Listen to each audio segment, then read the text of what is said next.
আপনাদের কথা দিচ্ছি এটাই মূলত ক্লান্তিকর অংশ, ঠিক আছে? কথা দিচ্ছি, আগে দেখি এর অর্থটা কি। আরবি ভাষায় হিকমা শব্দের অর্থ কি? এটাকে বলে লেক্সিক্যাল মিনিং।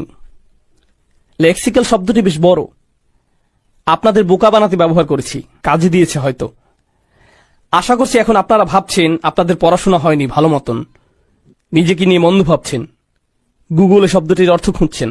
এটার মানে ডিকশনারি, লেক্সিক্যাল মানেই ডিকশনারি। এখন নিজেকে খুব উচ্চশিক্ষিত মনে হচ্ছে না? এখন বাসায় গিয়ে আপনি বলতে পারবেন মৌলিকভাবে হিকমা শব্দের লেক্সিক্যাল মিনিং হলো, আর বাসায় সবাই বলবে আরে দেখো এই লোক কি উচ্চশিক্ষিত। আচ্ছা, আরবি ভাষার ব্যাপারটি হলো, ধরুন কোনো শব্দ নিলেন, দেখবেন সেটি অনেকগুলো ভিন্ন শব্দ থেকে এসেছে, অথচ সেগুলোর মাঝে যে কোনো সম্পর্ক আছে সেটা মনেই হয় না, সেগুলোর অক্ষরগুলো একই। আপনাদের কারো হয়তো আরবিতে মূল ধাতুর ধারণাটি জানেন। হিকমা শব্দটি হা, কাফ আর মিম দিয়ে গঠিত। হা, কাফ এবং মিম, এই তিনটি অক্ষরের পেছনে বিশাল ইতিহাস আছে। এগুলো দিয়ে প্রচুর শব্দ গঠিত হতে পারে। এই ভিন্ন শব্দগুলোই আরবদের চিন্তায় হিকমায়ের ধারণাটি আমাদেরকে বুঝতে সাহায্য করবে। তারা দুটো ধারণাকে কিভাবে জোড়া লাগাতো, আপনাদেরকে ব্যাপারটা সহজ করে বলি লেক্সিক্যাল অর্থে যাবার আগেই। ওকে, আকল শব্দটি এখানে বাংলা ভাষায় থাকলে হয়তো আকল অর্থ বুঝবেন। আকল কি? নিজের আকল ব্যবহার করে বলুন তো। হ্যাঁ, বুদ্ধি। আকল মানে বুদ্ধি। আরবিতে আকালা মানে কোনো কিছুকে বেঁধে ফেলা, মানে কোনো কিছুকে বেঁধে ফেলা। উটকে বাঁধতে যে দড়ি ব্যবহৃত হতো সেটাকে আকালা বলা হতো। আর তখন আরবদের কাছে তো আজকের মতো অ্যান্টিলক ব্রেক ছিল না উটের জন্য, তাই তারা তাদের মাথায় একটা দড়ি পেঁচিয়ে রাখত। কোথাও যেতে হলে মাথা থেকে দড়িটি নিয়ে সেটাকে দিয়ে উটকে বেঁধে রাখত। এই দড়িকে বলা হতো ইকাল। ইকাল। তো দড়িটি কোথায় ছিল? তাদের মাথায়। এটাকে নিয়ন্ত্রণের জন্য ব্যবহার করা হতো, প্রাণীকে নিয়ন্ত্রণ বা আটকানোর জন্য, প্রাণীকে শৃঙ্খল করার জন্য। এখান থেকে আকল শব্দের উৎপত্তি। এখান থেকে আকল শব্দের উৎপত্তি। কারণ এক, এটা এখানে থাকে, আর দুই, এটা দিয়ে নিজেকে নিয়ন্ত্রণ করা যায়। আপনার বুদ্ধির কারণেই নিজের রাগকে নিয়ন্ত্রণ করতে পারেন, বুদ্ধির কারণেই নিজের নির্বুদ্ধিতা নিয়ন্ত্রণ করতে পারেন, বুদ্ধির কারণে আপনি নিজের জিহ্বা নিয়ন্ত্রণ করতে পারেন, বুদ্ধি দিয়ে আপনি নিজের হাতকে নিয়ন্ত্রণ করেন। তো তাদের কাছে বুদ্ধি মানে হলো নিজের আবেগকে নিয়ন্ত্রণ করার ক্ষমতা বা নিজেকে নিয়ন্ত্রণ করার ক্ষমতা। দেখলেন তারা কি করলো? এই জিনিসটিকে নিয়ে তারা বুদ্ধি শব্দের সাথে মিলিয়ে দিল। এখন আমরা বাংলায় তো এমন করি না, তাই না? এখন শব্দটির কোনো ব্যুৎপত্তি থাকলেও থাকতে পারে, কিন্তু আমরা সেটা দেখতে তো পাই না। কিন্তু কোরআনের শব্দগুলোর মধ্যে এরকম সম্পর্ক সব সময়ই থাকে। এজন্য আমরা হিকমা শব্দের পেছনেও এই সম্পর্ক খোঁজার চেষ্টা করব। হিকমার উৎপত্তি হলো হাকামাতুল লিজাম থেকে। ছবিটি বেশ অন্ধকার। আপনারা কখনো ঘোড়ার মুখে মুখমন্দ পরাতে দেখেছেন? মানে একটি দড়ি দিয়ে তাদের মুখকে টেনে ধরা যায়, এভাবে তাদের মুখ নিয়ন্ত্রণ করে। এটাকে বলে হাকামা। আর হাকামা বলতে কারো থুতনিও বোঝায়। এই যে নিচের চোয়াল আর এই থুতনি, এটাকে আসলে বলা হয় হাকামা। কোনো ঘোড়া বা ভেড়া বা মানুষের থুতনি হতে পারে, এগুলোকে হাকামা বলে। এখন এটা এত গুরুত্বপূর্ণ কেন? এই অংশটি কিন্তু আমাদের চেহারাকে ধারণ করে রাখে, ঠিক আছে? আপনার চেহারাকে এই অংশটি ধরে রাখে। তো এজন্যই ধরুন কারো থুতনিতে ব্যথা পেল বা ভয়ানক কিছু হলো সড়ক দুর্ঘটনায়, এরপর মুখের নিচে চোয়াল থুতনিতে আঘাত পেল, তখন পুরো চেহারা যেন ভেঙে পড়ে। মূলত এটা পুরো চেহারাকে ধারণ করে একে সুরক্ষিত রাখছে। এখন ঘোড়ার যে লাগামটি আপনি ধরে রেখেছেন, যেটা দিয়ে ঘোড়াকে ধরে আছেন, নিয়ন্ত্রণ করছেন, ঠিক এভাবেই আপনার চোয়াল আপনার চেহারা ধরে আছে, সবকিছু অক্ষত রাখছে এটা, ঠিক আছে? চেহারার সূক্ষ্ম পেশিগুলোকে ভেঙে পড়তে দিচ্ছে না। এখান থেকে হাকামায়ের ধারণার উৎপত্তি। المنع من التفكك والتسيب سواء كانت مادية أو معنوية أو كلاما। দেখুন এখানে আরবি লিখেছি আমি আপনাদেরকে লজ্জা দিতে, যে আমি আরবি পারি এটা বোঝাতে দিয়েছি এখানে। আসলে না, আমি নিজের জন্যই দিয়েছি। অনুবাদ দিতে খুবই অলস লাগছিল, তাই দিইনি।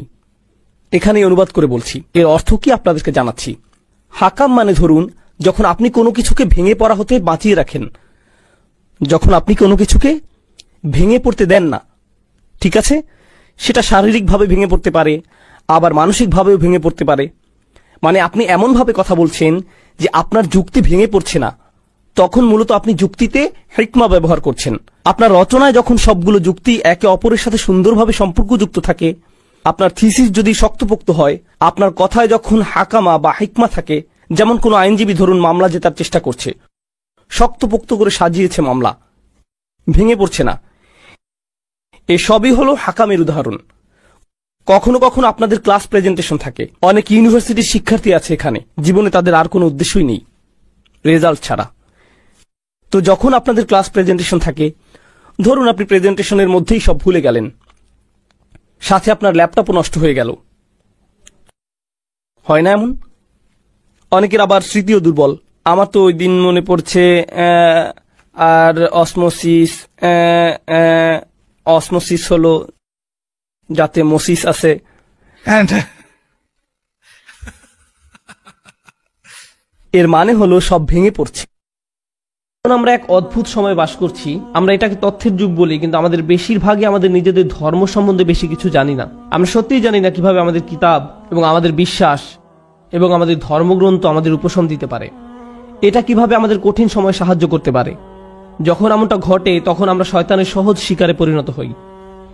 যখন মানুষ কঠিন সময়ের মধ্য দিয়ে যায়, তখন শয়তান তাদের কাছে সকল প্রকারের চিন্তা নিয়ে আসে। ধরুন কেউ অসুস্থ, সে হাসপাতালে এবং সে সব ধরনের ওয়াসওয়াসা পাচ্ছে বিশ্বাসের ব্যাপারে। কদর কি নিয়ে প্রশ্নের মুখোমুখি হচ্ছে। মানুষ চাকরি হারিয়ে ফেললে, বিয়েটা সুখকর না হলে, লেখাপড়ার ক্ষেত্রে মুশকিল দেখা দিলে, আপনি যে সমস্যার মধ্যে দিয়ে যান না কেন, বা স্বাস্থ্য সংক্রান্ত কিছু হতে পারে, এমন ক্ষেত্রে প্রশ্ন করতে শুরু করা খুব সহজ। আল্লাহ কি আদৌ আমাকে ভালোবাসেন? তিনি কেন আমার সাথে এমন আচরণ করছেন? আমার কি দোষ ছিল যে আমি এই সমস্যায় পড়ব? আমি এত দোয়া করলাম, আল্লাহ তাতে সাড়া দিলেন না, সে কোনো পরোয়াই করলেন না। আমি পুরো রমজান মাস প্রার্থনা করলাম, এমনকি উমরাও করলাম। আমি এখনো দোয়া করছি যে আমার সন্তানকে আরোগ্য দিন, আমার এই সমস্যা দূর করে দিন, কিন্তু আমার সেই সমস্যা তো এখনো আছে। এইসব আপনার ব্যক্তিগত জীবনে, এবং এটাই যথেষ্ট কঠিন। উপরন্তু সারা দুনিয়ায় একটা সংকটকাল চলছে। উদাহরণস্বরূপ আপনাদের অনেকের পরিবার সিরিয়ায় আছে, বা সারা দুনিয়ায় সিরিয়ার মতো জায়গায়, যে জায়গাগুলো পুড়ছে, যেখানে পরিবার নিরাপদ নয়, সন্তানেরা নিরাপদ নয়, যেখানে সব ধরনের মানবিক বিপর্যয় ঘটে চলছে এবং মানুষ মারা যাচ্ছে। ব্যাপারটা অনেকটাই যেন রাসূল সাল্লাল্লাহু আলাইহি ওয়াসাল্লামের বাণীকে পূর্ণ করার জন্য, যে হত্যাকারী জানবে না যে সে কেন মারছে, আর যাকে হত্যা করা হচ্ছে সেও কারণটা জানবে না। এমন এক সংকটময় পরিস্থিতিতে অনেক মানুষ প্রশ্ন করা শুরু করে যে কেন আমরা ব্যক্তিগত জীবনে তো বটেই, এমনকি সারা দুনিয়ায় পাগলাটে ঘটনা ঘটে চলছে। এই সব কিছুতে আল্লাহ কোথায়? তিনি কি এইসব সমস্যা দূর করতে পারেন না? এমন তো না যে আমরা দোয়া করছি না। কুনুতে নাজিলা প্রতি রাতেই সারা দুনিয়ায় মসজিদে পড়া হচ্ছে। আল্লাহুম্মা সুরিল ইসলাম ওয়াল মুসলিমিন, আইজিল ইসলাম ওয়াল মুসলিমিন। মুসলিমদের সহায়তা করুন, ইসলামকে সহায়তা করুন, মুসলিমদের শক্তি দিন, ইসলামকে শক্তি দিন। হে আল্লাহ, আমাদের দিনের শত্রুদের বিরুদ্ধে শক্তি দিন। মনে হচ্ছে যে শত্রুরা দিন দিন আরো শক্তিশালী হচ্ছে আর বেশি বেশি করে রক্তপাত ঘটাচ্ছে। সেই মুহূর্তে কোনো ব্যক্তি তার ধর্ম নিয়ে খুবই হতাশ হয়ে যায় এবং চিন্তা করা শুরু করে এসবের কোনো মানে হয় না, আমি কেন দোয়া করব, কিছুই তো বদলাবে না। এটা কিন্তু আসলে খুব সার্বজনীন একটা সমস্যা। এই সমস্যার ফলাফল স্বরূপ কিছু জিনিস ঘটে। কিছু মানুষ দোয়া করাই বন্ধ করে দেয়। শুধু দোয়াই নয়, এমনকি তারা নামাজ পড়াও বন্ধ করে দেয়, পরোয়া করে না। নামাজকে আল্লাহ এভাবে বর্ণনা করেছেন যে এটা একটা সুরক্ষা, এটা একটা সুরক্ষা। ইন্না সালাতা তানহা আনিল ফাহশাই ওয়াল মুনকার। নামাজ আপনাকে সব ধরনের লজ্জাহীনতা, অশ্লীল আচরণ এবং সব ধরনের ক্ষতি থেকে রক্ষা করে, সব ধরনের ক্ষতি থেকে রক্ষা করে। সুতরাং আল্লাহ যখন এমনটা বলেন এবং কোনো ব্যক্তি নামাজ ত্যাগ করে, তখন তারা আসলে সরাসরি শয়তানের শিকারে পরিণত হয়, সব ধরনের খারাপ কাজ করে যাবে এবং যে করছে সে বুঝতেও পারবে না যে সে কেন এই কাজটা করছে। এরপরে এমন মানুষও কিন্তু আছে যারা অত দূর যায়নি, তারা এখনো দিনের উপর অধিষ্ঠিত আছে, তারা এখনো দিনকে ধরে রেখেছে, কিন্তু তারা কোনো মতে ধরে আছে, কোনো ক্রমে ধরে আছে, তারা কোনো ক্রমে জুমার নামাজে আসে, এমনকি সেটাও তার জন্য সংগ্রাম। কিছু মানুষের অবস্থা এত খারাপ হয়ে যায় যে তারা একটা মসজিদের ভিতর বেশি সময় থাকতেও পারে না। যদিও কোনো কারণে তারা থাকে, তাহলে অস্বস্তি বোধ করা শুরু করে। এমন ঘটনা ঘটে। আমার এমন অনেক মানুষের সাথে সাক্ষাৎ হয়েছে। আমি মনে করি না যে তারা খারাপ মানুষ। যাই হোক, আমি মনে করি কিছু মৌলিক বিষয় ঠিক ছিল না, কিছু নির্দিষ্ট চিন্তা, কিছু নির্দিষ্ট ধারণা, কিছু নির্দিষ্ট অনুভূতিতে ভুল আছে। আর সেই ভুল অনুভূতির কারণে একজন খুব বিপজ্জনক পথে চলে, সেই পথে যেটা পথ ভ্রষ্টতার দিকে নিয়ে যায়। এদিকে সূরা হাজের শুরুতে আল্লাহ আযজা ওয়া জাল্লা বলছেন সেই সব মানুষের কথা যাদের কাছে মানুষকে পথ ভ্রষ্ট করার কার্যপ্রণালী আছে। খারাপ মানুষ যারা কোনো জ্ঞান ছাড়াই আল্লাহর বিরুদ্ধে তর্ক করে, এরা আর কিছু চায় না। মাই ইউজাদিলু ফিল্লাহি বিগাইরি ইলমিন ওয়ালা হুদাও ওয়ালা কিতাবিম মুনির। কোন ব্যক্তি আল্লাহর ব্যাপারে তর্ক করে, বিতর্ক করে এবং ধর্মকে ঘৃণা করে এবং আল্লাহকে ঘৃণা করে, নবী সাল্লাল্লাহু আলাইহি সাল্লামকে ঘৃণা করে এবং তাদের কোনো ধারণাই নাই যে তারা কেন বিতর্ক করছে, পথ নির্দেশনাও নেই, কোনো আলোকিত চিন্তার আলোকেও তারা কাজটা করে না, অভিযোগ করার জন্যই অভিযোগ করা। সেই ধরনের মানুষগুলোর জন্য শুধু এটা যথেষ্ট নয় যে তারা বিভ্রান্তিতে আছে, তাদের আসলে অন্য কাউকে ভুল পথে পরিচালিত করতে হবে। সেটা একদল মানুষ। কিন্তু এই দলের মানুষদের নিয়ে আমি আজ কথা বলবো না। আমি কথা বলবো এর পরের যে দল, তাদের নিয়ে, যারা কিনারায় আছে, আক্ষরিকভাবেই যারা প্রান্তে আছে। কুরআন তাদেরকে এইভাবে বর্ণনা করছে, অমিনান নাসি মান ইয়াবুদুল্লাহি আলা হারফ। আমি এটা এভাবে অনুবাদ করব যে মানুষের মধ্যে এমন কেউ আছে যে আল্লাহর উপাসনা করে একদমই কিনারায়। তারা আল্লাহর উপাসনা করে কিন্তু পর্বতের একদম খারাপ প্রান্তে। এর অর্থ কি?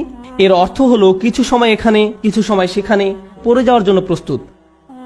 তাদের বিশ্বাস যথেষ্ট স্থির নয়, তারা তাদের উপাসনায় যথেষ্ট স্থিতিশীল নয়, তারা অনড় নয়, তাদের মনে এমন প্রশ্ন আছে যার উত্তর তার জানা নেই, অমীমাংসিত আবেগ। সুতরাং সেটা কিভাবে প্রদর্শিত হয়? আল্লাহ নিজে বলেন, ফাইন আসাবাহু খায়রুন আতবাআন্না বিহি। যখন ভালো কিছু তাদের আসে, যদি জীবনে ভালো কিছু ঘটে, তাহলে তারা ভালো থাকে। ঠিক আছে, ঠিক আছে, আল্লাহ আসলে এই দোয়াটা শুনেছেন, সুতরাং আমি এখন নামাজ পড়তে পারি, আমার ভালো লাগছে। ওয়াইন আসাবাহু ফিতনাতুন, যখন তারা কোনো ফিতনার সংস্পর্শে আসে। ফিতনা শব্দের অর্থ হলো কোনো ধরনের পরীক্ষা, কোনো কিছু যেটা তাদের বিশ্বাসকে পরীক্ষা করে।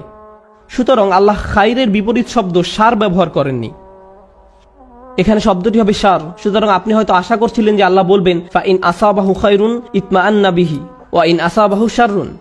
না, ওয়াইন আসাবাতহু ফিতনাতুন। কেন এই শব্দটি গুরুত্বপূর্ণ? কারণ আল্লাহ আমাদেরকে জানাচ্ছেন, যখন আপনার খারাপ কিছু ঘটে, তখন শুধু আল্লাহ আপনার বিশ্বাসকে পরীক্ষা করছেন। আল্লাহ শুধু দেখতে চান আপনি কি বিশ্বাস করেন এক আল্লাহকে, যে আপনাকে তখনও ভালোবাসেন, যিনি তখনও আপনাকে গুরুত্ব দেন, তখনও তিনি আর রহমান, তখনও তিনি আর রাজিক, তিনি তখনও আপনার সবকিছুর যোগান দিয়ে যাচ্ছেন, আপনার যত্ন নিয়ে যাচ্ছেন, যদিও আপনি তা দেখতে পান না, যদিও আপনার মনে হচ্ছে যেন আপনার সামনে সমস্যার স্তূপ। আর শয়তান চায় যে আপনি প্রশ্ন করুন আল্লাহ কোথায়, সে চায় যে আপনি প্রশ্নটি করুন। তাই আল্লাহ আপনাকে অনেক সময় এমন পরিস্থিতি ফেলতে চান, এটা দেখার জন্য যে আপনার বিশ্বাস কতটা পাকাপোক্ত। এই দিনের শুরু কিন্তু আল্লাযিনা ইউমিনুনা বিল গায়ব, তারা এমন এক আল্লাহকে বিশ্বাস করে যাকে তারা দেখতে পায় না। এর অর্থ শুধু এই নয় যে আমরা আল্লাহকে দেখতে পাই না, পরিকল্পনাও দেখতে পাই না। আল্লাহ আপনাকে বলে দেন না যে তোমার দিনটা এভাবে যাবে, তুমি এখন কঠিন সময়ের মধ্য দিয়ে যাচ্ছ, কিন্তু সহজ সময় আসছে কয়েক সপ্তাহ বা কয়েক বছর বা কয়েক ঘন্টার মধ্যেই। আমরা জানি না যে পরবর্তী মিনিটেই পরিস্থিতি ভালো হবে নাকি আরো 10 বছর লাগবে, আমরা কিছু জানি না। আল্লাহ সেটা বলবেন না। ওমা কানাল্লাহু লিইউতলিয়াকুম আলাল গায়ব, আল্লাহ আপনাকে অদৃশ্যের ব্যাপারে জানাবেন না, তিনি সেটা আপনাকে জানাতে বাধ্য নন। আল্লাহ শুধু আপনাকে বলছেন তাকে বিশ্বাস করতে, শুধু আপনাকে বলছেন তাকে বিশ্বাস করতে, তাকে বিশ্বাস করতে যে আপনি নিজেকে কতটা ভালোবাসেন, আল্লাহ আপনাকে তার চেয়েও বেশি ভালোবাসেন। আপনাকে শাস্তি দিয়ে, যন্ত্রণা দিয়ে তার কোনো লাভ নেই, তার কোনো লাভ নেই। মা ইয়াফআলুল্লাহু বিআযাবিকুম, আপনাকে শাস্তি দিয়ে আল্লাহর কি লাভ? আপনি কেন ভাবেন যে আল্লাহ আপনাকে পাকড়াও করতে চান? আল্লাহ নিজে আক্ষরিক অর্থেই এই প্রশ্ন করেছেন। সুতরাং যখন আপনি আমি পরীক্ষার মধ্য দিয়ে যাই, তখনই এটা হিসাব করে দেখার সময় যে আল্লাহকে বিশ্বাস করা তো সহজ, যখন সবকিছু ঠিক আছে তখন এটা তুলনামূলকভাবে সহজ। কিন্তু বিশ্বাস করা কঠিন, বিশেষত আল্লাহর কিছু নামে, আল্লাহ সেই সব নামে যেগুলোকে আমরা কঠিন সময় আঁকড়িয়ে ধরে আছি, সেগুলোকে ধরে রাখা কঠিন যখন আমাদের উপর আঘাত আসে। যখন আমরা বিশ্বাস করি যে আল্লাহ উপশমকারী, আল্লাহই সব শিফার মালিক, তার কিতাব হলো শিফা, আর আপনি হাসপাতালে বসে আছেন মৃত্যুমুখী মার কাছে বা মৃত্যুমুখী বাবার কাছে, তখন বিশ্বাস করা কঠিন। এটা অনেকের কাছেই কঠিন মনে হয়। এই খুতবাকে আমি দুইটা জিনিসে ভাগ করতে চাই। একটা হলো দোয়া বিষয়ে আমাদের চিন্তাভাবনা সংশোধন করা। পবিত্র কুরআনের অধিকাংশ দোয়াতে, নবী সাল্লাল্লাহু আলাইহি সাল্লামের সুন্নতের অধিকাংশ দোয়াতে আপনি খুব সাধারণ একটা ব্যাপার খেয়াল করবেন যে কোনো না কোনোভাবে আপনি আল্লাহর কাছে নিজের জন্য আরো বেশি শক্তি, আরো বেশি সামর্থ্য প্রার্থনা করছেন, আরো বেশি সামর্থ্য প্রার্থনা করছেন। আপনি আল্লাহর কাছে পথ প্রদর্শন, আল্লাহর কাছে ক্ষমাশীলতা এবং আল্লাহর কাছে কৃতজ্ঞতা প্রকাশ করার দোয়া করছেন। আউজিআনি আন আশকুরা নি'মাতাকা আল্লাতী আন'আমতা আলাইয়া, আমাকে ক্ষমতা প্রদান করুন যাতে আমি আপনার নিয়ামতের কৃতজ্ঞতা প্রকাশ করতে পারি। আমি আপনাদের একটা উদাহরণ দিব যা দ্বারা আপনাদের বুঝতে সহায়ক হবে যে আমি আসলে কি বোঝাতে চাচ্ছি। যেমন ধরুন, একজন মানুষ সমুদ্রে ছিল এবং তাদের জাহাজের সাথে পাথরের সংঘর্ষ হয়ে জাহাজটি ডুবে গেল। তিনি একটি কাঠের টুকরায় সমুদ্রে ভেসে আছেন, দোয়া করছেন এবং আল্লাহর কাছে দোয়া করছেন। এমত অবস্থায় তিনি দুইভাবে দোয়া করতে পারেন, হে আল্লাহ, আমাকে এখনই একটি দ্বীপে স্থানান্তর করুন এবং এই ঝড় বৃষ্টি বন্ধ করে দিন, অথবা হে আল্লাহ, আমাকে এই কঠিন সময় মোকাবেলা করার শক্তি দিন। এখন তিনি দোয়া করলেন, আমাকে এখন একটি হেলিকপ্টার পাঠান এবং আমাকে একটি দ্বীপে নিয়ে যান। দোয়া করতে লাগলেন, হেলিকপ্টার হেলিকপ্টার হেলিকপ্টার, কিন্তু কোনো হেলিকপ্টার আসলো না। তিনি বললেন, আল্লাহ, আমাকে হেলিকপ্টারও পাঠালেন না, আমি তো অনেক দোয়া করলাম, এটা ঠিক না, বাদ দাও, আমি আর দোয়াই করব না। অথবা মনে করুন উনি দোয়া করছেন সমুদ্র শুকিয়ে সমতল ভূমি হয়ে যাক, বলছেন, হে আল্লাহ, আপনার তো সেই ক্ষমতা আছে যে কোনো অবস্থার পরিবর্তনের, আপনি সকল কিছুর সৃষ্টিকর্তা, আপনি এই সমুদ্রকে সমতল ভূমিতে পরিণত করতেই পারেন। আপনি যেহেতু ইব্রাহিম আলাইহিসসালামকে নিক্ষেপ করা আগুন ঠান্ডা করে দিয়েছিলেন, আপনি আমার জন্য এটাও করতে পারেন। কিন্তু তারপরও সেটা ভূমিতে পরিণত হয় না, সমুদ্রই থেকে যায় এবং লোকটা ধীরে ধীরে ডুবে যাচ্ছেন। আমি যে বিষয়টা বলতে চাচ্ছি, আমরা মনে করি দোয়ার উদ্দেশ্য হলো আমাদের পারিপার্শ্বিক বাস্তবতা পরিবর্তন করা, পারিপার্শ্বিক বাস্তবতা পরিবর্তন করা। কিন্তু যদি আপনি কুরআন এবং সুন্নাহর দোয়াগুলো অধ্যয়ন করে থাকেন, তবে আপনি খেয়াল করে দেখবেন যে পরিবর্তন আপনি যা চাইবেন তা একান্তই নিজের জন্য। হে আল্লাহ, আমি একটা কঠিন সময়ের মধ্যে দিয়ে যাচ্ছি, এটা কাটিয়ে ওঠার সক্ষমতা দান করুন। কিছু পরীক্ষার্থী একটা সাধারণ পরীক্ষা দিবে, তখন তারা দুই ধরনের দোয়া করতে পারে। একটি হলো, হে আল্লাহ, আমাকে এই বিষয়টি বুঝে নেওয়ার ক্ষমতা দিন, মনোযোগী করুন, আমাকে এমন ক্ষমতা দিন যেন পরীক্ষা দেওয়ার সময় আমি ঘাবড়িয়ে না যাই, অলসতা যেন আমাকে গ্রাস না করে, এভাবে নিজের জন্য দোয়া করা। অথবা তারা এভাবে বলতে পারেন, ইয়া আল্লাহ, আমি জানি এটা একটা মেডিকেল পরীক্ষা, কিন্তু আপনি এটাকে ক্লাস 2 এর অঙ্কর পরীক্ষার মতো সহজ করে দিন, যেন আমার এই সমস্যাই না থাকে। আপনি হয়তো বাস্তবতা বদলাবার জন্য দোয়া করতে পারেন, অথবা নিজের সক্ষমতা বৃদ্ধির জন্য দোয়া করতে পারেন। বেশিরভাগ মানুষ যারা ধর্মবিশ্বাসে দুর্বল, তারা নিজেদের ক্ষমতা বৃদ্ধি বা নিজেদের পরিবর্তন চায় না, এবং আল্লাহর কাছেও তাই চায়। কিন্তু আসলে কি সেই পরিবর্তন হয় না? এবং যখন পরিবর্তন হয় না, তখন তারা আল্লাহকে দোষারোপ করে, কেন আপনি আমার পৃথিবীকে পরিবর্তন করেননি, কেন আপনি সবকিছুকে আমার জন্য সহজ করে দেননি। আপনি যদি চান বাস্তবতা আপনার পক্ষে থাকবে, তাহলে আপনাকে সত্যিকারভাবে শিখতে হবে কিভাবে আল্লাহর কাছে সমর্পিত হতে হয়। এমন নয় যে যখন কিছু প্রয়োজন, কোন সমস্যা, তখনই আল্লাহর কাছে সাহায্য চান, বরং আপনি আল্লাহর কাছে সব সময় আসবেন, আপনাকে সব সময় তার কাছে সমর্পিত হতে হবে। এভাবে এই মনোভাবের উন্নতি হবে এবং এমন একটি সময় আসবে যখন বাস্তবতা আমাদের কাছে আত্মসমর্পণ করবে, আর সেই সময় হলো যখন আমরা আল্লাহর সাথে মিলিত হব। লাহুম মা ইয়াশাউন, আমরা যা চাই তা সবই আমরা পাবো।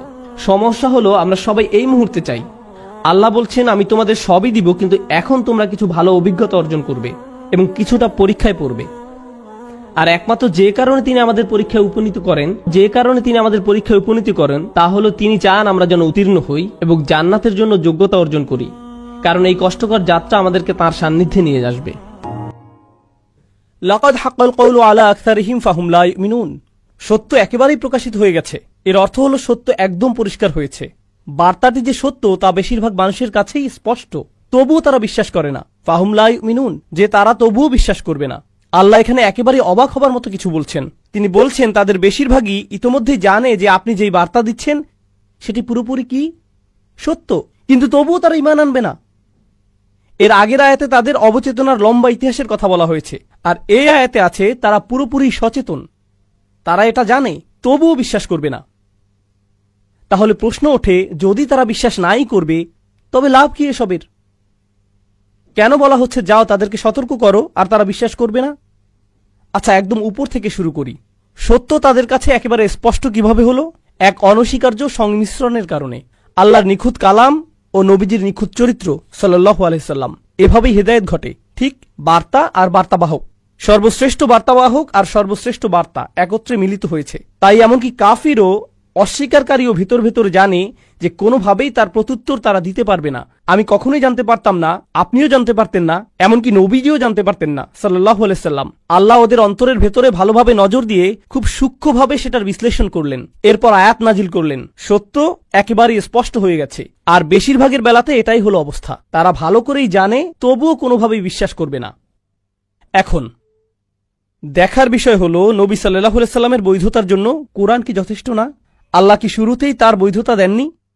তিনি বলেন, এটা শুধু তোমার বৈধতার জন্য যথেষ্ট না, বরং তাদের বৈধতার জন্য। চিন্তা করো না, তোমাকে কিছুই ভাবতে হবে না। নাকি তারা বোঝেনি? তারা ঠিকই বুঝেছে।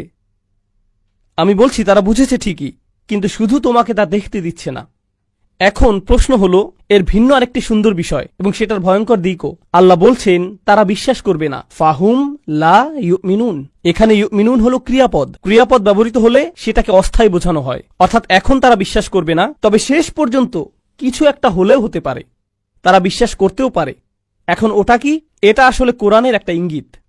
কোরআনের অনেকগুলো স্থানে এই মূলনীতি উল্লেখ করা হয়েছে। মনোযোগ দিয়ে শুনুন। একগুয়ে কাফেররা যখন সত্য জেনেও সেটাকে প্রত্যাখ্যান করে, একটা সময় আসবে যখন সে বিশ্বাস করবে অবশেষে। জানেন সেটা কখন? যখন শাস্তি দেখবে। যখন তারা শাস্তি দেখবে তখন বলবে ইন্না মুমিনুন। সূরা দুখানে আল্লাহ যেমন বলেন, রব্বানা কশিফ আন্নাল আযাব ইন্না মুমিনুন। ইয়া রব, আমাদের শাস্তি দূর করে দিন, আমরা বিশ্বাস করতে প্রস্তুত, বিশ্বাস করছি আমরা এখন। আবসারনা ওয়া সামি'না ফারজি'না না'মাল সালিহান। এখন আমরা দেখতে পাচ্ছি, শুনতে প্রস্তুত আমরা এখন। আমরা দেখছি, এখন শুনতে আমরা প্রস্তুত। আল্লাহ এখানে বলছেন তারা আপাতত বিশ্বাস করছে না, যেন ইঙ্গিত দিচ্ছেন যে তারা অবশেষে যখন শাস্তি দেখবে তখন কি হবে? বিশ্বাস করবে। কিন্তু অন্য স্থানে আল্লাহ বলছেন আন্না লাহুমুজ যিকরা। এখন আর কি লাভ? আমি গায়বের প্রতি বিশ্বাস আনতে বলেছিলাম তোমাদের, দৃশ্যমান কিছুর উপর বিশ্বাস আনতে বলিনি। একটা পশুও তো সেটা পারে। একটা বিড়ালও তো আগুন দেখে এমন করে, মিয়াও। এটা তো কোনো অর্জনই নয়, এজন্য এটাকে বিশ্বাস করাও বলে না। তো এখন তিনি বলছেন যে তারা বিশ্বাস করবে না। কিন্তু এর পরের আয়াতে সবচাইতে গুরুত্বপূর্ণ অংশটি এতক্ষণ চেপে রাখছিলাম। আপনাদের খুব কঠিন এক প্রশ্ন করেছিলাম, তারা যদি বিশ্বাস নাই করবে তবে দাওয়াতের কি লাভ? অসম্ভব এই কাজ কেন আমাদের করতে বলছেন? এই আয়াতে একটা শব্দ আছে। এই প্রশ্ন সেই একটি আয়াতই দিয়ে দিচ্ছে। লাকাদ হাক্কাল কওলু আলা আকসারিহিম। তাদের অধিকাংশের কাছেই সত্যটা একেবারে পরিষ্কার হয়ে গেছে, তারপরও তারা বিশ্বাস করবে না। তাদের অধিকাংশই যদি বিশ্বাস না করে তাহলে কে করবে? তাদের অল্প সংখ্যক করবে, ঠিক। তাদের মধ্যে ছোট্ট এক সংখ্যালঘু অংশ বিশ্বাস করবে, ঠিক। আর নবীজিকে তাই বলা হচ্ছে সাল্লাল্লাহু আলাইহি সাল্লাম, আপনার সবাইকে সতর্ক করতে হবে, কারণ আপনি জানেন না কে কে বিশ্বাস করতে পারে। আমি আপনাকে জানিয়ে দিচ্ছি, যদিও যে বেশিরভাগই করবে না, এটাকে কঠিন সরল পথ তো আর অকারণে বলা হয় না। তাই আপনি অল্প কয়জনকে পাবেন, এটা জেনেই কাজ করুন। তারা কারা সেটাও আমি আপনাকে জানাবো না। আপনি যদি অন্তত বলে দেন যে তারা কারা, তাহলে আমার কাজটা একটু সহজ হতো, আমি তাদের কাছেই যেতাম, বাকি সবার পেছনে সময় নষ্ট করতাম না। না, বলবো না আপনাকে, শুধু বেশিরভাগই ঈমান আনবে না। তো এজন্যই আসলেই তারা বিশ্বাস করবেই না। মানে এত একগুয়ে জেদি কেন তারা? ইন্না জাআলনা ফি আনাকিহিম আগলালান। কোনো সন্দেহ নেই আমি তাদের বেরি পরিয়েছি, লোহার বেরি, তাদের গলাতে। লোহার তৈরি মোটা বেরি, দেখতে এরকম ব্রেসলেটের মতো, এর সাথে শেকল লাগানো। কখন কাউকে এরকম পরানো হয়?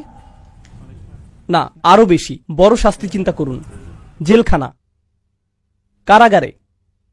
এসব মানুষদের পাশাপাশি শেকল দিয়ে বেঁধে রাখা, একের পর এক, একের পর এক, একের পর এক, প্রত্যেকের গলায় বেরি। ফাহিয়া ইলাল আযকান। এই বেরি চিবুক পর্যন্ত, মানে এটা এভাবে থাকে একদম চিবুক পর্যন্ত, এভাবে হাঁটতে হয় তখন। ফাহুম মুকমাহুন। তাদের গলা এভাবে উঁচু হয়ে আছে। এভাবেই এটা সেই জেলখানার চিত্র। আমি চাই আপনারা মনে রাখুন, এটা কিসের চিত্র? জেলখানার। তো এখানে সেটার সাথে কি সম্পর্ক? আল্লাহ কিন্তু আপনাকে বলছেন না যে আপনি যদি এখন কুরাইশদের কাছে যান, যদি আবু জাহেলের কাছে যান, এখনই তাকে এরকম বেরি পরা অবস্থায় দেখবেন। না না না না, এই বেরি কি দৃশ্যমান নাকি অদৃশ্য? এটা অদৃশ্য এক বেরি। কিন্তু জানেন কি, আমি চাই এই জেলখানার চিত্রটা আগে বুঝে নিন। এই লোকগুলোকে শেকল পরানো, তার মানে এরা বন্দী। আর ওরা জেলে থাকা মানে বাহিরের পৃথিবীর সাথে একেবারে বিচ্ছিন্ন, ঠিক। কারণ আপনি জেলে বন্দী থাকা মানে বাহিরে কি হচ্ছে কিছুই জানেন না, অর্থাৎ আপনি অসচেতন, জ্ঞানহীন, গাফেল। এই শব্দ কি এর আগে এসেছে? গফিলুন। আপনি গাফেল কেন? কারণ আপনি জেলে। আর আপনার গলায় এমন বেরি থাকলে আপনি আশেপাশে দেখতে পারবেন না, মানে আপনি জানতেই পারবেন না আপনার পাশেই কি হচ্ছে, মানে আপনি আরো বেশি অজ্ঞ, গাফেল হয়ে গেলেন। আর তারপর আপনাকে সেখানে থাকতে হবে। কাউকে জেলে পুরে দিলে আপনি তাকে জিজ্ঞেস করতে পারেন, কেন তার এমন হলো? কেন তুমি জেলে গেলে? জেলে যেতে হলে আপনাকে অপরাধের অভিযোগে অভিযুক্ত হতে হবে, ঠিক। কিন্তু পূর্বের আয়াতেই তার বিরুদ্ধে অপরাধের অভিযোগ এসেছে। সত্য তাদের সামনে প্রকাশ হয়েছেই, বাণী তার সামনে সম্পূর্ণ স্পষ্ট হয়েছে। তবুও তারা বিশ্বাস করেনি। এটাই অপরাধ। আর অপরাধ এমনটা হলে তাদের জেলেই যাওয়া উচিত। কিন্তু এরপরেও শুধু জেলে গেলেই হবে না, আপনার শাস্তি অপরাধের সমানুপাতেও হতে হবে। এই কথা আগে শুনেছেন? অপরাধের উপযুক্ত শাস্তি হতে হবে। আমরা এখন পর্যন্ত শাস্তি সম্পর্কে কি জেনেছি? যে তাকে বেরি পরানো হবে। কোথায়? তার গলায়। আল্লাহ কি বলছেন? যে সে নিজে অন্তরে সত্য জানে। তিনি এই ইঙ্গিত দিয়েছেন যে সে ইতিমধ্যেই জানে কি সত্যটা। অতএব সে সত্য জানে, কিন্তু মুখ দিয়ে সেটা প্রকাশ করছে না, অহংকারের কারণে। তার গলায় সত্যটা আটকে আছে, মুখ পর্যন্ত আসতেই পারছে না, গলায় ধরে রেখেছে সে। এজন্যই তাদেরকে বলা হয় কাফির। কাফির অর্থ যে সত্যকে লুকিয়ে ফেলে। কাফির বলতে কৃষককেও বোঝানো হয়, কারণ সে বীজ মাটিতে পুঁতে ফেলে। তাই তারা যে নিজেদের গলার ভেতরে সেটা আটকে রাখে, এজন্য তাদের গলাও আটকা পড়েছে। অপরাধটা এখানেই। তারা চাইলেই বলতে পারে, কিন্তু অহংকার তা দিচ্ছে না। কিন্তু দেখুন, আরেকটি জিনিস আপনাদের জিজ্ঞেস করতে চাই, তা হলো যখন আপনি এভাবে মাথা উঁচু করে রাখেন অথচ আপনার গলায় বেরি নেই, তখন সেটা কি? সেটা অহংকার। একজন কয়েদির এভাবে গলা উঁচু করে রাখার চিত্রটি বেশ অপমানজনক। আল্লাহ সেই মাথা উঁচু করা কয়েদির সাথে অহংকারী লোকের তুলনা করেছেন, যে অহংকার আর জেদের কারণে তার বাণী শুনতে অস্বীকার করে। তিনি বলছেন যে সে অহংকার করছে। আল্লাহ সেটাকে কয়েদখানা বলছেন। সে বন্দী। সে বন্দী। সে নিজেও জানে না যে সে নিজের অহংকারেই বন্দী। এই আয়াতের কি অসাধারণ চিত্রায়ন! এই আয়াত নিয়ে শেষ কথা, আপনার গলায় যখন এরকম বেরি পরানো থাকবে, তখন কি নিজেকে দেখতে পারবেন? জেলের বাইরে বা আপনার আশেপাশে বা কি হচ্ছে ভুলে যান, আপনি কি অন্তত নিজেকে ঠিকভাবে দেখতে পারবেন? ফাআনসাহুম আনফুসাহুম উলাইকা হুমুল ফাসিকুন। তিনি তাদের নিজেদেরই ভুলিয়ে দিলেন, তারা এমনকি নিজেদেরও দেখতে পারছে না। ইদা আখরাজা ইয়াদাহু লাম ইয়াকাদ ইয়ারাহু। কুরআন বলছে, সে যদি অন্তত নিজের হাত দেখতে পারত। তাদের অবস্থা এতই খারাপ, তারা এতই হঠকারী, কিন্তু তাদের এই একগুঁয়েমি আল্লাহ চান না। আমি যখন এটা পড়ি তখন ভাবি, আচ্ছা, আল্লাহ হয়তো এখন অন্য বিষয়ে যাবেন, কারণ যথেষ্ট শাস্তি তো হয়েছেই। কিন্তু এরপর আরেক আয়াত, ওয়াজআলনা মিন বাইনি আইদিহিম সাদ্দান, আর আমি তাদের ঠিক সামনেই একটা দেয়াল রেখেছি। অমিন খলফিহিম সাদ্দান, আর তাদের পেছনেও আমি একটা দেয়াল রেখেছি। আগশাইনাহুম, তাদেরকে ঢেকে দিয়েছি। ফাহুম লা ইউবসিরুন, ফলে তারা দেখে না।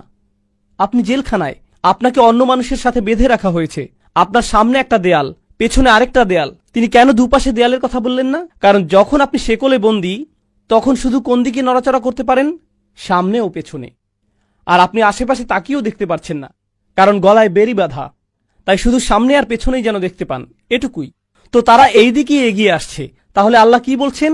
তাদের সামনে একটা দেয়াল আছে আর তাদের পেছনে একটি দেয়াল আছে। এই দেয়ালের কাজ কি? আপনি পালাতে পারবেন না। দেয়ালের আরেকটি কাজ হলো, আপনি ওপাশের কিছুই দেখতে পাবেন না। ঠিক এটার কারণেই তারা অসচেতন। কিন্তু এখানে তো তিনটি আবরণ, সামনে দেয়াল, পেছনে দেয়াল, উপরে আরেক আবরণ। এটা কিছু খুব খুব গুরুত্বপূর্ণ।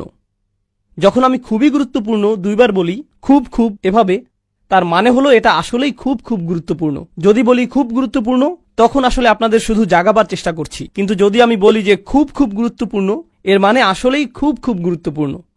তিনটি বাধা। প্রথম বাধাটি কোথায়? ঠিক তাদের সামনে। বোঝার চেষ্টা করুন এর মানে কি। আমাদের ঠিক সামনে কি জানেন? সবকিছু। যখন ঘুম থেকে উঠি, আমার ঘর আমার সামনে। যখন নিচে যাই, আমার বাচ্চারা আমার সামনে। যখন বাইরে যাই, পুরো আকাশ আমার সামনে। যখন গাড়িতে উঠি, আমার গাড়ি ঠিক আমার সামনে। কোরআন আমার সামনে। সমস্ত জীবন আমার সামনে। আল্লাহর সমস্ত সৃষ্টি কোথায়? ঠিক আমার সামনে। আর এই সৃষ্টি, এই আকাশ, এই পৃথিবী, সেই গাছ, আমার বাচ্চা, সবকিছুই আল্লাহকে স্মরণ করিয়ে দেয়। সবকিছুই। কিন্তু তারা এসব থেকে বাধাপ্রাপ্ত, তাই তারা ওসব কিছুই দেখে না। তাই কিছুই তাদেরকে আল্লাহর কথা মনে করিয়ে দেয় না। সবকিছুই তাদের চিন্তার জন্য যথেষ্ট না। সত্যের পথ হতে তারা অবরুদ্ধ। অন্য ভাষায়, প্রথম প্রাচীর হল সমস্ত সৃষ্টি। বোঝার চেষ্টা করুন এই জিনিসটা। আল্লাহ যা কিছুই সৃষ্টি করেছেন, সবই আমাদের সামনে। আপনি তো সারাক্ষণ কোরআন পড়ছেন না, সারাক্ষণ তো আপনি ইবাদত করছেন না। কিন্তু জানেন কি, যখনই আপনি জেগে আছেন, আপনার ঠিক সামনেই কি থাকে? সৃষ্টি সব সময় আপনার সামনে থাকে। নিজের চোখে দেখে অনুধাবন করার মতো কিছু না কিছু সব সময়ই থাকে। এটাই হলো প্রাচীর। দ্বিতীয় প্রাচীরটি কোথায়?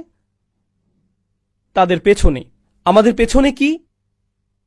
আমাদের ইতিহাস, আমার নিজের ইতিহাস, আমার জাতির ইতিহাস, অন্যান্য জাতির ইতিহাস। এগুলো সব কোথায়? তারা তাদের সামনে থাকা প্রাচীরের কারণে পুরো বিশ্ব দেখতে পারছে না, আর তারা তাদের পূর্বে গত মানুষের অবস্থা থেকেও শিক্ষা নিচ্ছে না। এজন্য তাদের পেছনেও আরেক প্রাচীর। এখন পর্যন্ত দুটো পেলাম, আপনার চারপাশের দুনিয়া 1 নম্বর, আর আছে ইতিহাস 2 নম্বর। কিন্তু সেটাও যথেষ্ট না, অন্য দিক থেকেও তারা অবরুদ্ধ। কোথায়? ফাগশাইনাহুম, আমি তাদেরকে ওপর থেকেও ঢেকে দিয়েছি। এখন আপনি যদি ওপর থেকে তাদের বন্দী করে রাখেন, তার মানে ওপর থেকেও এমন কিছু শেখার আছে যা সত্যের পথ দেখায়। আপনি যদি ইতিহাসে মনোযোগ দেন, সেখান থেকেও সত্য পেতে পারেন। হতে পারে ওপরেও কিছু একটা আছে যা আপনাকে সত্যের দিকে নিতে পারে। সেটা কি? আল্লাহর পক্ষ থেকে বাণী। এখন সেটাও আপনার অন্তর হতে অবরুদ্ধ। আপনি কোরআনের যেখানেই পড়েন না কেন, তা বলবে যে সত্যে পৌঁছানোর জন্য 3টি রাস্তা আছে। আপনার চারপাশের পৃথিবীর দিকে নজর দিতে পারেন, ইতিহাসের প্রতি নজর দিতে পারেন, আর নজর দিতে পারেন ওহির প্রতি। কোরআনে এই 3টি ধ্রুব। আপনি যখন নিজের প্রতি মনোযোগ দিচ্ছেন, তখন আপনি সবকিছুর প্রতি দিচ্ছেন। সানুরিহিম আয়াতিনা ফিল আফাকি ওয়া ফি আনফুসিহিম হাত্তা ইয়াতাবায়্যানা লাহুম আন্নাহুল হক। আপনার চারপাশের পৃথিবীটাই সত্যে পৌঁছানোর প্রথম ধাপ, ইতিহাস। আর যারা ইতিহাস নিয়ে চিন্তা করতে পারে, তারাও সত্যে পৌঁছাতে পারে। আর সত্যে পৌঁছানোর সবচাইতে শক্তিশালী পথটি অবশ্যই সেটা যা ওপর থেকে আসে। অথচ এই মানুষগুলো পুরোপুরি অবরুদ্ধ। তাই ওহি তো দূরে থাক, তারা তো এই বাণী শুনছেই না। নবীজি সাল্লাল্লাহু আলাইহি সাল্লামকে তারা আপনাকে শুনবে না, অথচ তা কোরআন উপর থেকে এসেছে। এটা বলতে বলার আগে দেখুন, সেটা তো তাদের প্রথম অপরাধী না। তারা তো তাদের আশেপাশের পৃথিবীটাতেই মনোযোগ দেয় না। তারা ধ্বংসাবশেষ নিয়েও চিন্তিত না। তারা তো অতীত জাতির ধ্বংসাবশেষের পাশ দিয়ে গিয়েছে, আরবরা যেত এভাবে। অথচ তারা 2 বার ভাবত না, এখানে কি হয়েছে। ফাহুম লা ইউবসিরুন, তাদের এই অবস্থা কেন হলো? তারা এমনটা কখনোই ভাবেনি। কি এক চিত্রায়ন, কি অসাধারণ চিত্রায়ন। আর এই সব কিছুর শেষে এখন নবীজি সাল্লাল্লাহু আলাইহি সাল্লামকে বলা হচ্ছে, তিনি কি সংখ্যাগুরুদের পাবেন নাকি সংখ্যালঘুদের? এখন বলা হচ্ছে বেশিরভাগ মানুষই খারাপ, কোনো আশা নেই। ওয়াসাওয়াউন আলাইহিম আনযারতাহুম আম লাম তুনযিরহুম লা ইউমিনুন, সব একই রকম। আপনি তাদেরকে সতর্ক করেন আর নাই করেন, তারা বিশ্বাস করবেই না। হে আল্লাহ, আপনিই আমাকে বলেছিলেন তাদের সতর্ক করতে, এখন বলছেন তাদেরকে সতর্ক করি আর না করি লাভ নেই। তাদের জনসংখ্যার বিশাল গোষ্ঠীর ব্যাপারে আসলেই কোনো লাভ নেই। এই মানুষগুলোর ব্যাপারেই যদি নবীজিকে বলা হয়ে থাকে সাল্লাল্লাহু আলাইহি সাল্লাম, তবে তাদের বেশিরভাগের গলাতেই শেকল আর বেরি লাগানো। তাদের বড় অংশের কোনো কিছুতেই কোনো মনোযোগ নেই আর, কিন্তু তবুও তাকে করতে হয়। কেন বাপু? কেনই বা তাদের বেশিরভাগ বিশ্বাস রাখবে না? এমনকি কোরআনও, এমনকি রাসূলুল্লাহ সাল্লাল্লাহু আলাইহি সাল্লামের নিজ কণ্ঠের কোরআনও নয়। এত একগুঁয়ে তার কিভাবে হতে পারে যে স্বয়ং নবীর কণ্ঠের কোরআনও তাদের জন্য যথেষ্ট না? এরকম অবস্থাটি বেশ হতাশাজনক। আর এমনটা যখন হবে, যখন তারা হতাশায় থাকবে, নবীকে তখন বলা হচ্ছে সাল্লাল্লাহু আলাইহি সাল্লাম, ইন্নামা তুনযিরু মান ইত্তাবা'a আয-যিকরা, আপনি শুধু তাকেই সতর্ক করতে পারবেন যে জিকিরের অনুসরণ করে। এই আয়াত সম্পর্কে বলার আগে আপনাদের আরেকটা জিনিস বলতে চাই। সত্যে পৌঁছাবার কয়টি পথের কথা বলেছি আমি? 3। সেগুলো কি কি? একদম সোজা, খুব গুরুত্বপূর্ণ। আমি বলেছিলাম সৃষ্টি, ইতিহাস, ওহি। ঠিক? ওকে, সৃষ্টি, ইতিহাস, ওহি হলো কিভাবে আপনি আপনার মস্তিষ্ক ব্যবহার করে সত্যে পৌঁছাতে পারবেন। একবার সত্য পেয়ে গেলে তখনই সতর্কতাগুলোর উপকার পাবেন আপনি। তাহলে 1টি, 2টি, 3টি, 4 নম্বর কোনটি? সতর্ক বার্তাগুলো। সত্যে পৌঁছাবার আগে যদি সতর্ক বার্তা দিয়ে দেন, তবে তার কোনো অর্থই হবে না। আমাদের বাচ্চারা কখনো এমন হয় ইসলাম সম্পর্কে জানেই না। নামাজ পড়ো বাবা। কেন নামাজ পড়বো আম্মা? কারণ না পড়লে আল্লাহ রাগ করবেন, আর আমি আরো বেশি রাগ করব। আপনি ভয় দেখাতে খুব পছন্দ করেন, কিন্তু তার আগে সত্যটা বুঝিয়ে দেন না। এমন করলে কি হয় জানেন? মানুষ পালিয়ে যায়। যারা সত্য থেকে উপকৃত হয়, সতর্কতা মূলত তাদের জন্যই। আর সত্যের পথগুলো কি কি? আপনার চারপাশের পৃথিবী, ইতিহাস আর ওহি। ঠিক দেখলেন সতর্কবাণী কখন আসলো? এখন সতর্কবাণী এসেছে এখানে। এখন আল্লাহ বলছেন, এই 3টি রাস্তা যখন বন্ধ, তখন আপনি যতই সতর্ক করেন না কেন, তারা বিশ্বাস করবেই না, কোনো কাজেই আসবে না। অন্যের সাথে ইসলাম নিয়ে কিভাবে কথা বলবেন, সেটার উপর কি এর প্রভাব পড়ে না? আমাদের কি তাহলে শুধু সতর্ক করার তুলনায় সঠিকভাবে চিন্তা করার প্রতি মনোযোগ দেওয়া উচিত নয়? যদি আপনি মানুষকে সতর্ক করতে চান, কি দিয়ে শুরু করা উচিত? সঠিকভাবে চিন্তা করার উপায়। ইতিহাস নিয়ে চিন্তা করতে শেখান, ওহী নিয়ে চিন্তা করতে শেখান, তাদের চারপাশের বিশ্ব নিয়ে চিন্তা করতে শেখান। এরপর তাদের সতর্কবাণীটি দিন। আমার ধারণা হলো আজকাল বেশিরভাগ মুসলিমেরই ইসলাম নিয়ে আনুষ্ঠানিক তো দূরে থাক, সাধারণ জ্ঞানটিও নেই। আমিও এর অন্তর্ভুক্ত। কি হতাশাজনক পৃথিবীতে আমরা বাস করছি। আমাদের দোষ না এটা। এখন যদি কারো জ্ঞানের সঠিক ভিত্তিই না থাকে, আর আপনি এসে তাকে 1 ঘন্টা যাবৎ জাহান্নামের আগুনের উত্তাপ নিয়ে বলেন, তাহলে তো সমস্যা হবেই, কারণ তার ভিত্তিই তো ঠিক নেই। নবীগণ আলাইহিমুসসালাতু ওয়াসসালাম কিন্তু শুরুতেই সতর্ক করতেন না। তারা এভাবে শুরু করতেন না, বরং দাওয়াতের অনেক পর এই কাজ করতেন। তো এখন চলুন এই আয়াত নিয়ে কথা বলি। আপনি শুধুই তাদেরকেই সতর্ক করতে পারবেন যারা উপদেশের অনুসরণ করছে, মানিত্তাবা আয-যিকরা।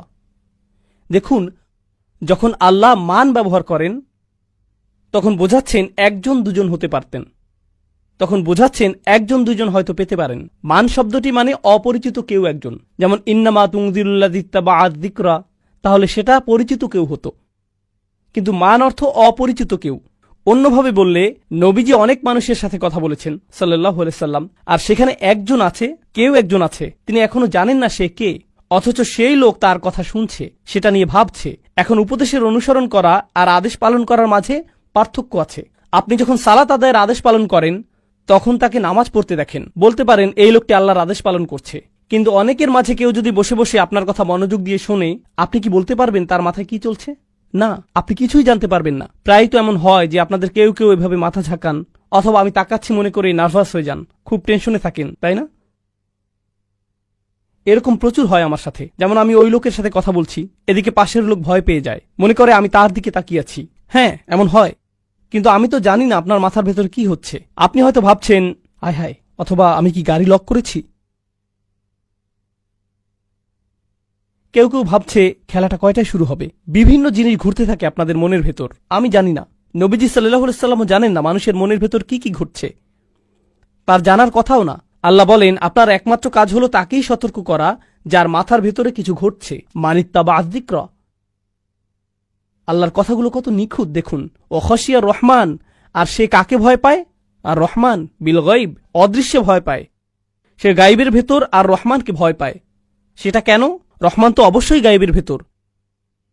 তাহলে গায়বের ভেতর বলতে কি বোঝাচ্ছে? আসলে এর মানে হলো সে প্রকাশ্যে আল্লাহর প্রতি আর রহমানের প্রতি ভয় দেখিয়ে বেড়ায় না। কোথায় দেখায় তাহলে? গোপনে। মানে আপনি এখনো জানেন না সে কে, কারণ সে লুকিয়ে লুকিয়ে আর রহমানকে ভয় পায়। নবীজি সাল্লাল্লাহু আলাইহি সাল্লামের কোনো ধারণাই নেই যে তার শ্রোতাদের মাঝে কেউ কেউ মুসলিম হয়ে যাচ্ছে।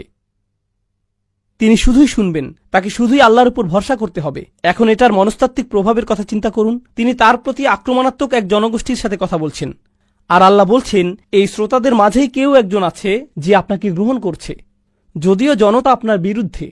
তাই সেই একজন লোককে বলুন ফাবাশশিরহু বিমাগফিরাতিন ওয়া আজরিন কারীম, সেই একজনকেই ক্ষমার সুসংবাদ দিন, বিশাল প্রতিদানের অভিনন্দন জানান তাকে। এখানে দেখুন কি অসাধারণ ব্যাপার যে আল্লাহ আযজা ওয়া জাল্লা এই আয়াতে প্রথমেই সেই ব্যক্তিকে নিজের থেকে ক্ষমা করছেন। আপনারা জানেন কেন? কারণ আপনি যদি সেই শ্রোতাদের একজন হন, তাহলে আপনি এখন নবীজি সাল্লাল্লাহু আলাইহি সাল্লামের কথা শুনছেন। তার মানে আপনার পূর্বের জীবন ভালো নাকি পাপের জীবন ছিল? আপনি পাপের জীবন অতিবাহিত করে আসছেন। তাই সত্য শোনার সাথে সাথেই আপনার অপরাধ বোধ কাজ করা শুরু করে। আপনি ভাবতে থাকেন আমি কত পাপ করেছি এই জীবনে, আমার পুরো জীবনটাই নষ্ট করে ফেলেছি। এটা মুসলিমের সাথেও হয়। আজকাল কোনো মুসলিমকে কেউ একজন ইউটিউবে ভিডিও পাঠালো, সেটা দেখে তার অবস্থা হয় ইয়া আল্লাহ আমি কত খারাপ, আমার জীবনে পরিবর্তন আনতেই হবে, আমি এটা কি করলাম। অপরাধ বোধ কুরে কুরে খায়, তাই না? আর এমনটা হবার সাথে সাথেই নবীজি সেই মানুষদের বলছেন, সেই লোকটিকে বলছেন তোমাকে অভিনন্দন জানাই আমি, তুমি ক্ষমা পেয়েছ। এই লোকের তো সবচেয়ে আগে এটাই দরকার। যা গেছে গেছে, সব অতীত, এখন ভবিষ্যতের কথা ভাবো। কিন্তু এরপর নতুন সমস্যার উদ্ভব। যদি আমি ইসলামে প্রবেশ করিও, এই নবীর কি অবস্থা হচ্ছে দেখো। সবাই তাকে নিয়ে মজা করছে, তাকে মিথ্যুক বলছে, পাগল বলছে তারা। পুরো জনতা তার উপর ক্ষিপ্ত। তাকে যদি অনুসরণ করি আমার অবস্থাটা কি হবে? একই জিনিস, তারা ভাববে আমিই তার দলের একজন, আমার পেছনেও লাগবে তারা, আমি সমস্ত সম্মান হারাবো, তাই না? যেন সেই নবী আগে সম্মানিত মানুষ ছিলেন, এরপর যখন নবী হয়ে গেলেন, রাসূল হবার দাবি করলেন, তখন কেউ আর সম্মান করে না। তাকে তো কেউ রেহাই দেয়নি, অথচ তিনিই শহরের সবচেয়ে সভ্য মানুষ। আমাকে কি তার ছেড়ে দেবে? কোরআনের অসাধারণত্ব দেখুন, তাকে ক্ষমার অভিনন্দন দিচ্ছে। আগেই বলেছি, উত্তম প্রতিদানের সুসংবাদ দিচ্ছে, উত্তম প্রতিদানের সুসংবাদ দিচ্ছে, আজরিন কারিম, কেন? কারণ এখন আপনার উচিত নয় মানুষের কাছে সম্মান খোঁজা। আপনার একমাত্র কাজ হল আল্লাহর কাছেই সম্মান তালাশ করা। সম্মান আর মর্যাদার সংজ্ঞা আপনার কাছে পাল্টে যাবে। মানুষ কি ভাববে সেটা আর পরোয়া করবেন না। আপনি নিজেই এখন বড় মানুষ, আপনি নিজেই এখন স্বাধীন মহিলা। মর্যাদা একমাত্র আপনি আল্লাহর কাছেই চান। সামাজিক চাপ থেকে আপনি মুক্ত হয়ে গেছেন। এই একটি বক্তব্য মাত্র কি করছে জানেন? আপনার আশা থাকা উচিত, মানুষের ভয় আপনার আর থাকবে না। এটাই মাগফিরাতুন ওয়া আজরিন কারীম। কি চমৎকার! মানুষ তো অন্য কিছুর চাইতে এটাই বেশি প্রয়োজন। ফাবাশশিরহু বিমাগফিরাতুন ওয়া আজরিন কারীম। প্রায় শেষের দিকে আমরা, আর একটা আয়াত মাত্র। ইন্না নাহনু নুহিল মাউতা। কোনো সন্দেহ নেই আমি মৃতদের জীবন দান করি। ইয়া আল্লাহ, এই কথা এখানে কেন? এতক্ষণের কথোপকথন তো মৃত্যুর পরের জীবন নিয়েছিল। কথা হচ্ছিল বেশিরভাগ মানুষকে সতর্ক করা নিয়ে, যদিও তারা শুনবে না। কোরআন কতটা নিখুঁত এসব নিয়ে, কিন্তু তবুও তাদের যায় আসে না। খুব কম মানুষ, হয়তোবা মাত্র একজন শুনবে, এই কথাই হচ্ছিল না। আর হঠাৎ করে এই কথাবার্তার শেষে এসে আমি মৃতকে জীবন দান করি কেন? কিছু ব্যাখ্যাকারগণ প্রথমে স্পষ্ট উত্তর দিয়েছেন, তা হল এই সতর্কতা তো আসলে মৃত্যুর পরের জীবন নিয়ে। তাই এই বার্তাগুলো এই সতর্কতা দিয়েই শেষ করি যে আমি মৃতদের জীবন দান করব, যা কিছুই হোক না কেন। এটাই সেই সতর্ক বার্তা। কিন্তু আরেক ধাপ এগিয়ে বলি, আপনাদের বলেছিলাম এই কুরাইশদের যে সতর্ক করা হচ্ছে, বহু প্রজন্ম ধরে তাদের সতর্ক করা হয়নি, তারা গাফিল ছিল। মা উনজিরা আবাউহুম ফাহুম গাফিলুন। আপনি এটাও বলতে পারেন যে তাদের কারো কারো হৃদয় মৃত হয়ে গিয়েছিল, তাই না? আর নবীজি সাল্লাল্লাহু আলাইহি সাল্লাম তাদের কাছে দিন যতই প্রচার করুক না কেন, কোনো কিছুই হয় না। প্রতিদিন তিনি তাদের বলেন, কোনো পরিবর্তন আসে না। কিন্তু আল্লাহ তাকে বলছেন, আমি মৃতদের জীবন দেই। মানুষের উপর হাল ছাড়বেন না। তাদের জীবন দেয়া, ইমানের দিকে নিয়ে আসা আপনার কাজ নয়, এটা আমার কাজ। আপনার কাজ হলো সতর্ক করা। আপনি জানেন না বহু বছর ধরে মৃত কোনো মানুষের হৃদয়ে আল্লাহ প্রাণ নিয়ে আসবেন। তুমি জানো না কখন ওমর ফিরবে, জানো না কখন হামজা ঈমান আনবে, তুমি জানো না কখন আবু সুফিয়ান মুসলিম হবে। তাড়াতাড়ি হবে না এসব। তুমি জানো না কখন খালিদ ইবনে ওয়ালিদ ফিরবে। অনেক বছর লেগেছে, যুদ্ধ লেগেছে। তিনি নিজেই মুসলিম মেরেছিলেন মুসলিম হবার আগে। মানে সত্যি সত্যি এটা তোমার কাজ নয়।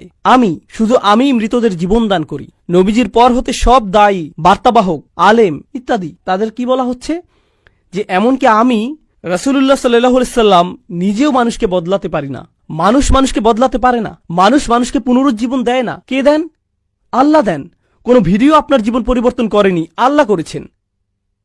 কোনো বক্তব্য আপনার জীবন পরিবর্তন করেনি, আল্লাহ করেছেন। আমার শিক্ষক এই ব্যাপারটা বোঝাতেন কুন ফায়াকুন দিয়ে। তিনি বলতেন, একজন খতিব, বক্তা বা আলিম কথা বলছেন, তার মুখ হতে শব্দ বের হচ্ছে, সেগুলো মানুষের কানেও যাচ্ছে, সবাই একই শব্দ শুনতে পাচ্ছে, কিন্তু তাদের কোনো একজনের জন্য আল্লাহ বললেন কুন, সাথে সাথেই তার জীবন বদলে যাচ্ছে। একটি মাত্র বাক্যেই। 8 ঘন্টার বক বক বক বক বক। এই বক্তার কারণে এমন হয়নি, আল্লাহর কারণে হয়েছে। আমি মৃতদের জীবন দান করি। আর যারা শুনছে না, চিন্তা করো না, এমন না যে তারা যা করছে তাতে পার পেয়ে যাবে। ওয়ানাকতুবু মা কদ্দামু ওয়া আসারহুম। আমি লিখে রাখছি, আমি তার বিনিয়োগগুলো প্রতিনিয়ত লিখছি। আপনি যাই করেন সব ভবিষ্যতের জন্য বিনিয়োগ। প্রত্যেকবার খারাপ কিছু করলে সেটা আপনার ভবিষ্যতে যাবে। ওয়া আসারহুম, সাথে মন্দ কাজের চিহ্ন আর ধ্বংসাবশেষও যাবে। জানেন এই আয়াত কি সম্পর্কে? আমরা প্রতিদিন যে ইতিহাস তৈরি করছি সেটা সম্পর্কেই এই আয়াত। কুরাইশ ইতিহাস তৈরি করছে, তারা জানেও না তারা ভবিষ্যতের জন্য উদাহরণ রেখে যাচ্ছে। আল্লাহ সেটা লিখে রাখছেন। আর প্রতিদিন তারা পেছনে ধ্বংসস্তূপ রেখে যাচ্ছে, ধ্বংসের এক লম্বা সারি ফেলে যাচ্ছে তারা। অন্যরা সেখান থেকে শিখবে। তো আল্লাহ এই অংশটির সমাপ্তি টানছেন, ওয়াকুল্লা শাইইন আহসাইনাহু ফি ইমামিম মুবিন। আর সবকিছু তারা যা কিছুই করে, নবীজি সাল্লাল্লাহু আলাইহি সাল্লামকে বলা হচ্ছে কোনো কিছু থেকেই তারা পার পাবে না। আপনারা জানেন মুসলিমরা কিভাবে হতাশ হয়ে যায়? আপনি জানেন ওরা ইদানিং কি করছে? জানেন তারা এইমাত্র ভিডিও বানিয়েছে, কি প্রচারণা চালিয়েছে? ওয়াকুল্লা শাইইন আহসাইনাহু ফি ইমামিম মুবিন। আমি সবকিছুই নথিভুক্ত করছি, সবকিছুই নিখুঁতভাবে নথিভুক্ত করছি আমি। ইহসা শব্দের অর্থ হলো গণনা। প্রাচীন লোকজন যেভাবে গণনা করত, তাদের কাছে বোতল থাকত, যেন এভাবে গণনা ভুল না হয়ে যায়। কারণ এভাবে গুনলে ভুল হয়ে যেতে পারে। প্রত্যেক গণনায় যদি পাথর ফেলেন তাহলে গণনা সঠিক হবে, এটাকে বলে ইহসা। আল্লাহ বলছেন, আমি পুরোপুরি খোলা একটি বইতে সবকিছু নিখুঁতভাবে লিখে রাখছি, তাদের সামনে সেটা খুলে ধরা হবে। ইমাম মুবিন, ইমাম শব্দটি আসে আমাম থেকে, এর মানে সম্মুখে। প্রত্যেকটি জিনিস নিখুঁতভাবে নথিভুক্ত করা আছে এতে। সুতরাং আপনি চিন্তা করবেন না, তারা কিছুতেই ছাড়া পায়নি। সূরার শুরুতেই নবীকে বৈধতা দেয়া হচ্ছিল, মনে আছে? নবী সাল্লাল্লাহু আলাইহি সাল্লামকে বৈধতা দেয়া হয়েছে। এই প্রথম অনুচ্ছেদের শেষে কয়টি অনুচ্ছেদ? 6টি অনুচ্ছেদ। আলহামদুলিল্লাহ, প্রথম আর সবচাইতে বড়টি শেষ। আলহামদুলিল্লাহ। এর শেষে নবী সাল্লাল্লাহু আলাইহি সাল্লামকে সান্ত্বনা দেয়া হচ্ছে। এই সান্ত্বনা দেয়া হচ্ছে যে তাদের অপরাধ কিন্তু ভুলে যাওয়া হবে না, সব লিখে রাখা হচ্ছে, সবকিছু নথিভুক্ত হচ্ছে, সবকিছু নথিভুক্ত হচ্ছে। বারাকাল্লাহু লি ওয়া লাকুম।